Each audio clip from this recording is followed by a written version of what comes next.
What's up, everyone, and welcome to the School of Personal Finance. In this video, we're going to be talking about the 3 keys to success when investing in retirement accounts. So that's like your 401k, 403b, Roth IRA, traditional IRA, 457 plan. So let's get to it. So before I get into the 3 keys, let's just throw out there some of the obvious stuff and get it out of the way. Like the first one is you just need to get started, start contributing. The second one is you should always take advantage of the employer match. That's free money. You need to at least make sure that you're doing that. The third one is you should increase your contributions each time you get a pay raise so you don't really miss it. Those are like the common things that we should at least lay the groundwork with. So now for the 3 keys to long-term success in investing in these plans in order of importance, in my opinion. The first one are fees. Fees are the killer of growth and happiness. You do not want to be in funds that are going to charge you high fees. The great thing about technology and where the industry has gone in the last few years is that it's very simple to manage your own 401k or IRA accounts. You really don't need to pay to have somebody actively manage those funds for you. Now, I'm all about paying for financial advice, but I think the best way to do it is to pay for a financial planner, to pay somebody who's actually going to put together a financial plan for you and look at all aspects of your life. With technology, you don't need to pay somebody to manage the actual investments inside of the account for you. You could use index funds. You could use target date retirement funds. There are better ways to do it than to pay a fund manager 1.5% of your money to manage that account for you. So when it comes to fees, how much should you be paying in your 401k or IRA? Now, with an employer-sponsored plan like a 401k or a 403b, you don't have all the control. You don't really have a say in what options are available in the plan. Your employer hires whatever company it is, and they offer the plan to everybody. So sometimes you get stuck with really crappy funds that have high fees. And when you're in that situation, it really is better to not use that plan, to actually just do IRAs and find other ways to save, because the fees will really kill you. You should not have any upfront sales fee to buy any funds inside of your retirement plan.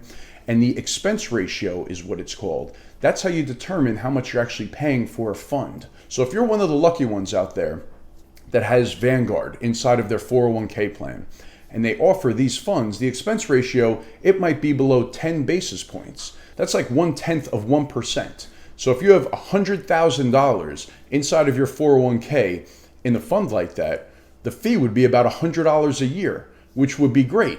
If you're stuck with a crappy fund that charges 2% a year, that's $2,000 a year on the $100,000 amount inside of your 401k. So year after year after year, that makes a tremendous difference. So you want to look at how much you're paying in fees inside of your retirement accounts. And now if you're self-employed, or if you have traditional IRAs or Roth IRAs and you manage your own funds, then you have control. You could go and choose those Vanguard funds or Schwab funds that have very, very low expense ratios. It is going to make such a tremendous difference from now until the time that you actually retire and could touch this money. We're talking tens of thousands of dollars, maybe even $100,000 if you have a lot of money in these accounts. So it's very important to invest in low-cost index funds inside of your 401k, 403b, IRAs, 457, whatever it is, low-cost funds, big-time importance. My second key to success kind of piggybacks on the first one a little bit, and that is that less is more inside of these accounts. Gone are the days where you need like 12 funds to put together a portfolio inside of your 401k or your IRAs. You could really have 2 to 3 funds and be very well diversified and have everything that you need just between those 2 to 3 funds. So again, they need to be low-cost funds, but you could do it sometimes with just one fund, and that's with the target date retirement funds. So these have become very popular over the last 10 years, and they are a great option if they are good target date retirement funds, and that means that they're low cost. So again, going back to Vanguard, They offer very low cost, well-managed target date retirement funds.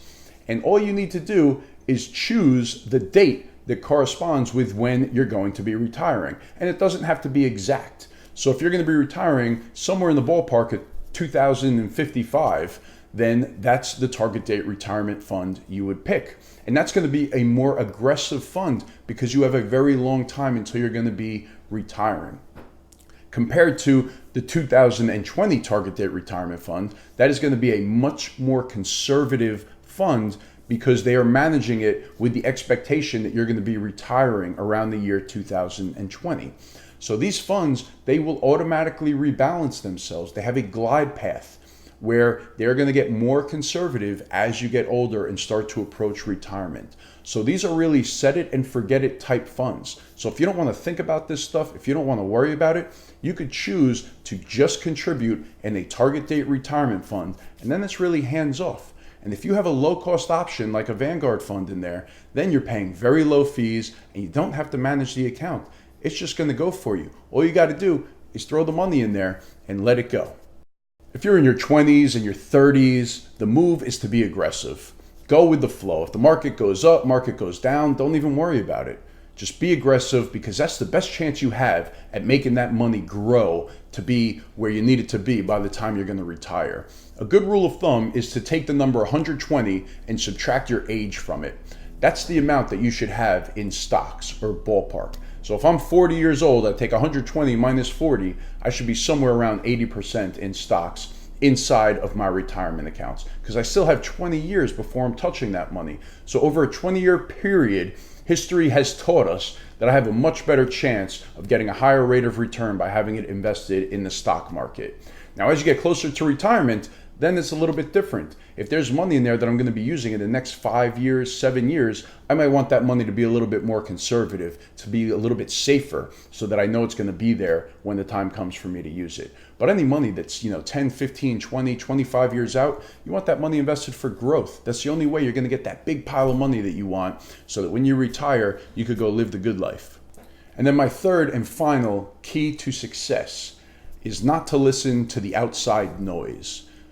Like no matter what is going on in the world, with politics, with trade wars, with whatever it is, this stuff has been going on forever and the markets cycle through it. The markets go up and down, we have crashes, we have boom periods, but over the long term, the markets grow on an average of 10% in that ballpark. So yes, there are going to be years like 2008, 2009 where you could lose 50% of your portfolio and it's gut-wrenching and you're going to want to throw up all over the place. But the best thing to do is to just sit tight, continue to contribute, and go through it. Don't try to be one of those people who says, oh, the market's so bad, I need to get out. It's always the wrong decision. Or, oh, the market's so great, I need to put more money into it. So before I was making these videos, I was managing like $100 million worth of retirement accounts for individual clients. So I used to get a very good idea of how people were feeling out there because that made up a lot of clients. So if I was getting a ton of phone calls, with panic, then I knew that it was probably getting to be a good time to start buying. If I was getting tons of phone calls of people saying, I want to give you all this money to invest. I need to get in this market. It's taken off. I need to participate in it. Then I knew we were getting right around that time where we should be selling and getting out of the market a little bit. But timing the market is a very, very hard game to play. And usually the crowd is on the wrong side of that trade. So my best advice for people is just go with it. You don't have to get in and out. You don't have to make these moves. Odds are you're going to be wrong. So just stay with the flow, keep contributing. That's the best way that you're going to be able to participate in the average that the market has done over the last, 80 years or so. All right, that's it for this one. Thanks for watching. Hit that like button. Remember, 401ks, 403bs, IRAs, they are great ways for you to save for retirement, for the future. But you have to make sure that you're doing it the right way and that you're taking advantage of the opportunities. Hopefully this was helpful to you. Please hit that like button. Subscribe to my YouTube channel if you have not already. Check out schoolofpersonalfinance.com. Get on my email list over there. I will see you again next time. Thanks a lot.